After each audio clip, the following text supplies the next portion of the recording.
मराठी भाषेतील सखे सोयरे हा शब्दप्रयोग व्यापक अर्थाने वापरला जातो आणि त्याच्यामुळे या शब्दाची व्याख्या करताना सरकारला हे निश्चित करावं लागेल की सखे सोयरे हे नातेवाईक म्हणजे जवळचे नातेवाईक किंवा कसे.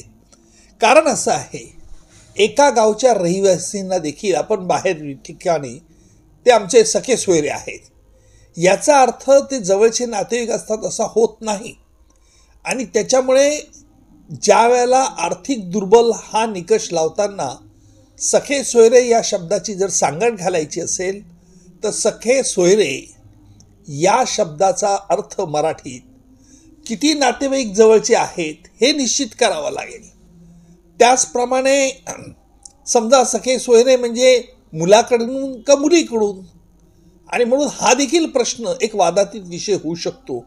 आणि त्याच्यामुळे या बाबतीत दोन्ही पक्षांना या बाबतीत एकत्र बसून हा सखे सोयरे या शब्दाचा अर्थ निश्चित करावा लागेल, नाहीतर याच्यामध्ये अननेसेसरी काथ्याकूट होईल.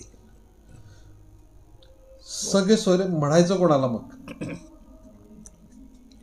कायद्याच्या चौकटीत?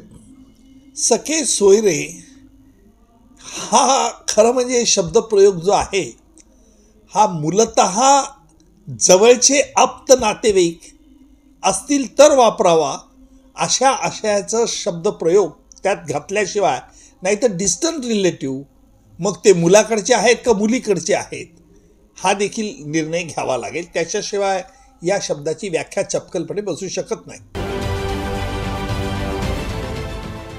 देश विदेशातील प्रत्येक घडामोडींचे लाईव्ह अपडेट मिळवण्यासाठी आता साम टीव्हीच्या सर्व सोशल मीडिया प्लॅटफॉर्मला लाईक, फॉलो आणि सबस्क्राईब करा.